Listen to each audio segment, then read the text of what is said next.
أعوذ بالله السميع العليم من الشيطان الرجيم. الحمد لله نحمده ونستعينه ونستغفره ونؤمن به ونتوكل عليه ونعوذ بالله من شرور أنفسنا ومن سيئات أعمالنا. من يهده الله فلا مضل له ومن يضلله فلا هادي له، ونشهد أن لا إله إلا الله وحده لا شريك له، ونشهد أن محمدا عبده ورسوله. أما بعد، فأعوذ بالله من الشيطان الرجيم. بسم الله الرحمن الرحيم. ألم يجدك يتيما فآوى. وقال تعالى: لقد من الله على المؤمنين إذ بعث فيهم رسولا منهم يتلو عليهم آياته ويزكيهم ويعلمهم الكتاب والحكمة وإن كانوا من قبل لفي ضلال مبين. وقال تعالى: لقد جاءكم رسول من أنفسكم عزيز عليه ما عنتم حريص عليكم بالمؤمنين رؤوف رحيم. صدق اللہ العظیم. معزز سامعین کرام اور میرے بھائیوں، یہ ربیع الاول کا مہینہ چل رہا ہے. سرکار دو عالم صلی اللہ علیہ وسلم کی تشریف آوری کے لیے حضرت ابراہیم علیہ السلام نے اللہ تبارک و تعالی کی بارگاہ میں جو دعا کی تھی، تو اللہ تبارک و تعالی نے اس دعا کو منظور فرما کر حضرت محمد رسول اللہ صلی اللہ علیہ وسلم کو بی بی آمنہ کی گود میں ڈال دیا. آپ کی ولادت مبارکہ ربیع الاول کے مہینے میں آپ کی دولت قدہ میں ہوئی. اس لیے میں مناسب سمجھتا ہوں کہ آج آپ حضرات کے سامنے سرکار دو عالم صلی اللہ علیہ وسلم کی ولادت مبارکہ اور بچپن کے حالات کا تذکرہ کروں، تاکہ آپ کو بھی اپنے پیارے پیغمبر کالی کملی والے تاجدار بطحہ جناب محمد الرسول اللہ صلی اللہ علیہ وسلم کے بچپن کے حالات سے واقفیت حاصل ہو جائے. میرے بھائیوں، خدا کی کیا عجیب شان ہے. خدا کی شان کو دیکھیے کہ سرکار دو عالم صلی اللہ علیہ وسلم کی ولادت مبارکہ سے پہلے ہی اللہ تبارک و تعالی نے آپ کے والد عبداللہ کا سایہ سر سے اٹھا دیا اور آپ کو یتیم پیدا کیا، تاکہ دنیا کو یہ معلوم ہو جائے، تاکہ دنیا یہ جان لے اور اس بات کا مشاہدہ کر لے کہ میرا یتیم، میرا نبی، میرا پیغمبر، نبی آخر الزماں کسی دنیاوی سہارے کا محتاج نہیں ہے، اسے کسی دنیاوی سہارے کی ضرورت نہیں ہے، بلکہ بچپن ہی سے اس کی تربیت، اس کی دیکھ ریکھ اور دیکھ بھال وہ ذات باری کرے گی جو اس کے سر پر ختم نبوت کا تاج سجانے والی ہے.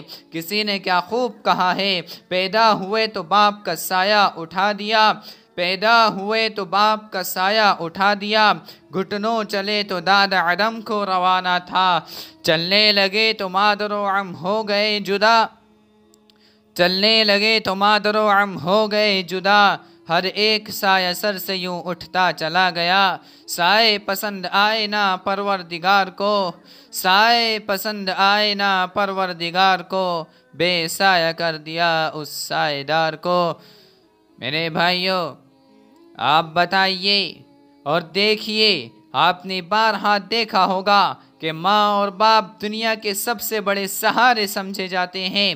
بچہ اگر روتا ہے تو ابو کہتا ہے یا امی کہہ کر پکارتا ہے، لیکن میرے دوستو، مولا کریم کی قدرت کے قربان جاؤں کہ اس نے والد کا سہارا ہی اٹھا لیا، تاکہ اس مکتب توحید میں اپنے محبوب محمد صلی اللہ علیہ وسلم کو ابو کہنے کی عادت نہ پڑے، بلکہ احد احد پکارنے کی عادت ڈالی جائے. کیونکہ اگر ضرورت پڑی تو فاران میں کس ابو کو پکارے گا، طائف میں ضرورت پڑے گی تو کس ابو کو پکارے گا، حرم میں کس ابو کو پکارے گا، شعب ابی طالب میں کس ابو کو پکارے گا، حرا میں کس ابو کو پکارے گا، سور میں کس ابو کو پکارے گا، بدر میں کون ابو ہوگا جسے تو پکارے گا، احد میں کس کو پکارے گا، خیبر میں کس ابو کو پکارے گا، حنین میں کس ابو کو پکارے گا۔ ارے تجھے پکارنا ہے تو ابھی سے خدا کو پکار، پکارنا تیرا کام ہے، اور یتیمی کو سہارا دینا میرا کام ہوگا۔ الم یجدک یتیما فآوی۔ میرے بھائیوں، ابھی آپ صلی اللہ علیہ وسلم دنیا میں تشریف لائے ہیں۔ ابھی آپ کی تشریف آوری کا پہلا ہی دن تھا کہ ایوان قیصر و کسریٰ میں ہنگامہ برپا ہو گیا۔ وہ آتش کدہ جو 1400 سال سے جل رہا تھا وہ بجھ گیا۔ 16 کنگورے ٹوٹ کر گر گئے، اور یہ دہائیاں مچ گئیں کہ ایک والا آ گیا، ایک والا آ گیا۔ کسی نے کہا وہ دیکھو حرم کی طرف، حبل، لات، عزہ، منات پر لذت طاری ہے، وہ سب کے سب کپ کپا رہے ہیں، وہ سب سرنگو ہو گئے ہیں۔ کسی نے کہا کہ اے ہمارے معبودو تمہیں کیا ہو گیا ہے؟ تو وہ کہنے لگے، آواز آتی ہے کہ ایک والا آ گیا، ایک والا آ گیا۔ میرے بھائیوں سب مل کر کہو، ایک والا آ گیا، ایک والا آ گیا۔ کسی کے گھر شادیانے بجتے ہیں تو کسی کے گھر دنیا کے ترانے بجتے ہیں کہ وہ دیکھو آمنہ کے گھر نوریوں کے سردار کی قیادت میں ترانہ گایا جا رہا ہے، ایک والا آ گیا، ایک والا آ گیا۔ سبحان اللہ۔ میرے عزیزو، جب کسی کے گھر بچہ پیدا ہوتا ہے تو برادری بھی مبارکباد دیتی ہے، قوم بھی مبارکباد دیتی ہے، قبیلہ بھی مبارکباد دیتا ہے، دوست بھی مبارکباد دیتا ہے، اور رشتہ دار بھی مبارکباد دیتے ہیں۔ لیکن وہ دیکھو عبداللہ کے دروازے پر دیکھو، عبداللہ کے گھر کو دیکھو کہ آج عبداللہ دنیا میں موجود نہیں ہے، عبداللہ کا انتقال ہو گیا ہے، عبداللہ نہیں ہے، لیکن دروازے پر نورانی ملائکہ مبارکباد دے رہے ہیں۔ یہاں نوری بشر کے دروازے پر ہیں اور ملائکہ یتیم کے دروازے پر ہیں، کہہ رہے ہیں سلام اے آمنہ کے لال، اے محبوب سبحانی، سلام اے فخر موجودات، فخر نوع انسانی، تیرے آنے سے رونق آ گئی گلزار ہستی میں۔ کسی نے پوچھا اے نوریوں تمہیں کیا ہو گیا ہے، کیوں خوش ہو؟ آواز آتی ہے کہ ایک والا آ گیا، ایک والا آ گیا۔ میرے بھائیوں سب مل کر کہو، کملی والا آ گیا، کملی والا آ گیا۔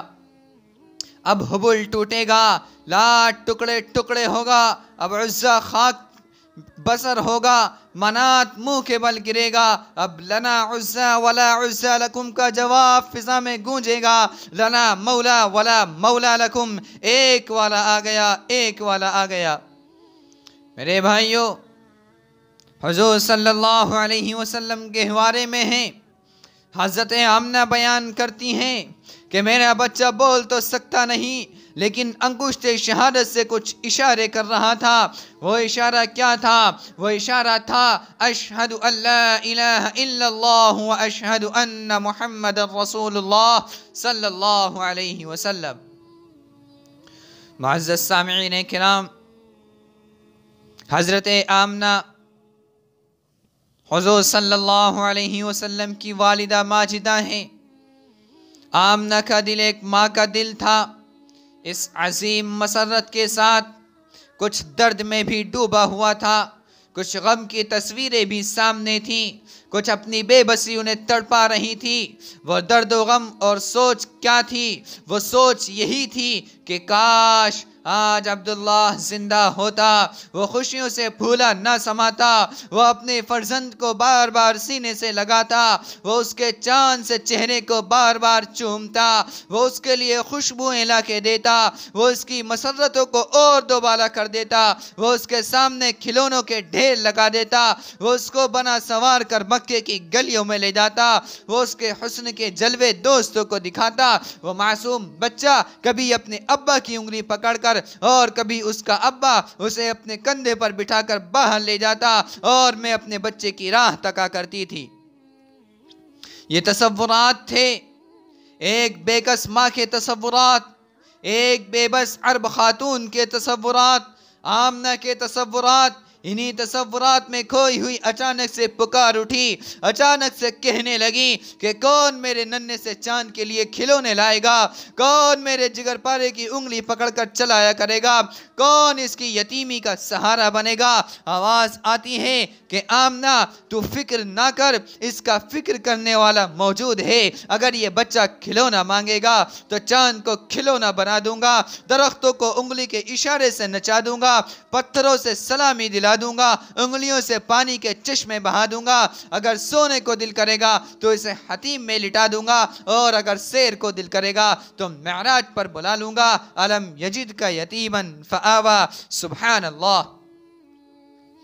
میرے بھائیو، جب کسی کے گھر بچہ پیدا ہوتا ہے تو ہر ایک بچے کا اچھے سے اچھا نام رکھنے کی سوچتا ہے، اچھے سے اچھا نام تلاش کرتا ہے۔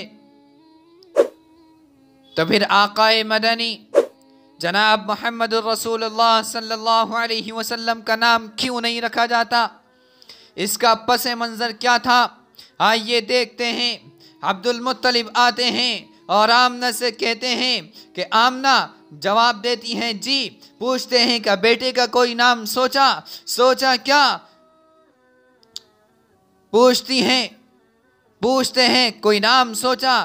آمنہ کہتی ہیں کہ میاں کیا بتاؤں، جب سے یہ بچہ پیدا ہوا ہے دل میرا ہے، فیصلے کسی اور طرف سے ہو رہے ہیں، نہ بچے پہ اختیار ہے نہ دل پہ اختیار ہے۔ کئی نام ذہن میں آتے ہیں، کئی نام سوچتی ہوں، لیکن صرف دل سے ایک ہی آواز آتی ہے، محمد محمد محمد محمد صلی اللہ علیہ وسلم۔ یہ نام بڑی شان والا ہے، عرب و عجم میں بڑی آن والا ہے، اس لیے میں نے اپنے چاند سے بیٹے کا نام محمد رکھ دیا ہے۔ عبد المطلب بڑے حیران ہوتے ہیں اور کہتے ہیں کہ آمنہ میں نے تو آج تک اس نام کا بچہ پورے عرب میں نہ دیکھا ہے اور نہ سنا ہے۔ آمنہ کہتی ہیں ارے بیڑے میاں، آپ میرے ساتھ آئیے، میں آپ کو بچہ دکھاؤں۔ اگر آپ نے ایسا نام کسی کا نہیں سنا تو آپ نے ایسا بچہ دنیا بھر میں دیکھا بھی نہیں ہوگا۔ محمد صلی اللہ علیہ وسلم جس کی ساری خدائی تعریف کرے، چاند اس کی تعریف کریں، سورج اس کی تعریف کرے، ستارے اس کی تعریف کریں، فرش اس کی تعریف کرے، عرش اس کی تعریف کرے، علماء اس کی تعریف کریں، فقہاء اس کی تعریف کریں، اولیاء اس کی تعریف کریں، اتقیاء اس کی تعریف کریں، اصفیاء اس کی تعریف کریں، انبیاء اس کی تعریف کریں، جگ اس کی تعریف کرے اور رب اس کی تعریف کرے۔ وَرَفَعْنَا لَكَ ذِكْرَكَ، اسی کو محمد صلی اللہ علیہ وسلم کہتے ہیں۔ قرآن مجید نے بھی آپ کو اسی نام سے موسوم کیا ہے، ارشاد ربانی ہے محمد الرسول اللہ وما محمد الا رسول۔ کلمہ طیبہ میں بھی یہی نام آتا ہے، لا الہ الا اللہ محمد الرسول اللہ۔ نغمہ اذان بن کر گونجتا ہے نام ان کا، نغمہ اذان بن کر گونجتا ہے نام ان کا، جس طرف نگاہ ڈالو ہے ان کا بول بالا۔ میرے بھائیوں، میرے عزیز ساتھیوں، میرے دوستو، محمد صلی اللہ علیہ وسلم نام ہی نہیں بلکہ عنوان بن گیا۔ کس چیز کا عنوان بن گیا؟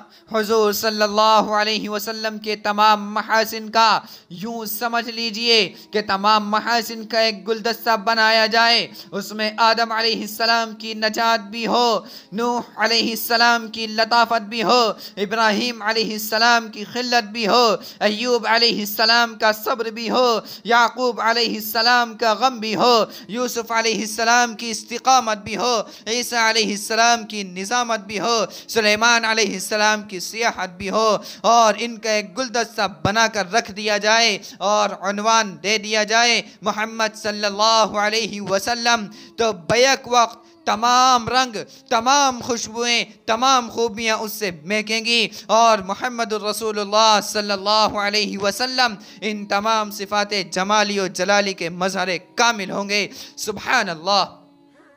میرے بھائیوں، اسی بنا پر حضرت حسان رضی اللہ تعالی عنہ فرماتے ہیں وَشَقَّ لَهُ مِنْ اسْمِهِ لَيُجَلَّى فَذُو الْعَرْشِ مَحْمُودٌ وَهَذَا محمد۔ میرے بھائیوں، عرب کے اندر دستور تھا کہ جب کوئی بچہ پیدا ہوتا تو شہروں کے لوگ اسے دیہات میں بھیج دیتے تھے تاکہ دیہاتی ماحول میں رہ کر دو باتیں خاص طور پر بچے کی فطرت اور عادت میں شامل ہو جائیں، ایک فصاحت اور دوسرے شجاعت یعنی بہادری۔ اس لیے ہر سال قبائل سے عورتیں مکہ مکرمہ آیا کرتی تھیں اور اپنی پسند اور مالی منفعت کے پس منظر میں اپنے بچوں کا انتخاب کیا کرتی تھیں۔ اس سال بھی حسب معمول عورتیں آئیں، مگر میرے بھائیوں اس دفعہ قدرت کو کچھ اور ہی منظور تھا۔ سرمایہ دار عورتیں آمنہ کے دروازے پر آتی ہیں اور حلیمہ سرمایہ دار عورتوں کے دروازے پر جاتی ہیں، مگر فیصلہ نہ تو آمنہ کے ہاتھ میں تھا اور نہ ہی آنے والی عورتوں کے ہاتھ میں تھا۔ چنانچہ عورتیں دروازے پر پہنچ جاتی ہیں اور کہتی ہیں کہ بی بی کیا بچہ ہے؟ آمنہ کہتی ہیں جی ہاں ہے۔ عورتیں پوچھتی ہیں کیا اس کا والد زندہ ہے؟ آمنہ کہتی ہیں نہیں، وفات پا چکے ہیں۔ عورتیں کہتی ہیں یتیم ہے؟ آمنہ کہتی ہیں جی ہاں۔ عورتیں کہتی ہیں ارے چھوڑو جی، یتیم ہے، یہاں سے کیا ملے گا؟ آمنہ کا دل درد سے بھر جاتا ہے۔ آواز آتی ہے کہ آمنہ رو نہیں، محمد اب صرف تیرا نہیں، محمد میرا بھی ہے۔ میرے بھائیوں غور کیجئے، اس تقسیم پہ غور کیجئے، اس واقعے پہ غور کیجئے کہ آواز آتی ہے کہ محمد صرف تیرا نہیں، محمد میرا بھی ہے۔ میں آج یہ فیصلہ کرنا چاہتا ہوں کہ بعض بدنصیب ایسے بھی ہوتے ہیں جو محمد کے دروازے پر پہنچ کر محروم واپس آتے ہیں۔ میں اپنے محبوب کو ایسی جھولی میں آج بھی نہیں جانے دوں گا جو مجھے پسند نہیں ہوگی، اور اس وقت بھی نہیں جانے دوں گا جب اعلان نبوت ہو چکا ہوگا۔ نبوت سے قبل بھی جھولیوں کا انتخاب ہو چکا ہے، اعلان نبوت کے بعد بھی جھولیوں کا انتخاب ہو چکا ہے۔ میرے بھائیوں خطیب کہتا ہے کہ مشرکہ عورتیں در محمد پر پہنچ گئیں، مگر مقدر کا ستارہ گردش میں تھا، اس لیے محروم واپس ہو گئیں۔ معلوم ہوا کہ بعض در مصطفیٰ پر پہنچ کر بھی محروم رہتے ہیں۔ صرف حضور شرط نہیں، عقیدے کا صحیح ہونا بھی شرط ہے۔ میرے بھائیوں سرمایہ دار عورتیں حضور صلی اللہ علیہ وسلم کے گھر پہنچ کر آپ کو چھوڑ کر آ جاتی ہیں۔ آواز آتی ہے فیصلہ ہو گیا، وہ بدنصیب عورتیں یتیم سمجھ کر چھوڑ گئی، بلکہ اگر میں یہ کہوں تو یہ بات زیادہ مناسب ہوگی کہ انہیں دھکے دے کر در محمد صلی اللہ علیہ وسلم سے ہٹا دیا گیا اور دست قدرت حلیمہ کا بازو پکڑ کر در محمد پر لے آئی، ذرے کو آفتاب بنا دیا۔ ارے چھوڑنے والی مٹ گئیں، ہے کوئی ان کا نام یاد؟ ہے کسی کو ان کا نام یاد؟ ہے کسی کی ہمت اس مسجد کے اندر اتنے بڑے اجتماع میں یہ بتا دے کہ مصطفیٰ کو چھوڑ کر جانے والیوں کا کیا نام تھا؟ کیا ہے تم میں سے کوئی جو نام بتا دے؟ میرے بھائیوں نہیں بتا سکتا، لیکن آپ کسی سے یہ پوچھ لیجئے، کسی مرد سے پوچھ لیجئے، کسی عورت سے پوچھو، کسی بڑے سے پوچھ لو، کسی چھوٹے سے پوچھ لو، ایم اے کرنے والے سے پوچھ لو، پرائمری پڑھنے والے سے پوچھ لو کہ حضور کی دایا کا کیا نام تھا، فوراً جواب ملے گا حلیمہ حلیمہ حلیمہ۔ اس سے معلوم ہوتا ہے کہ جو جڑ گئے وہ اڑ گئے، انہیں رفعتیں اور بلندیاں ملی، اور جو ٹوٹ گئے ان کا نام تک کسی کو یاد نہیں۔ صحابہ کرام کے نام اسی لیے زندہ جاوید ہیں کہ وہ رسول اللہ صلی اللہ علیہ وسلم سے جڑ گئے تو زندہ جاوید ہو گئے۔ ابو جہل اور اس کی کمپنی رسول اللہ صلی اللہ علیہ وسلم سے ٹوٹ گئی، پھر ریزہ ریزہ ہو گئے، ان کے نام مٹ گئے۔ جو حضور صلی اللہ علیہ وسلم کے دامن رحمت کے ساتھ وابستہ ہو گئے وہ آسمان رشد و ہدایت کے چمکتے ہوئے ستارے بن گئے۔ اس لیے میرے بھائیوں اگر ہم کامیاب ہونا چاہتے ہیں، اگر ہمیں کامیابی چاہیے، اگر ہمیں سرداری چاہیے، تو ہمیں بھی حضور کا دامن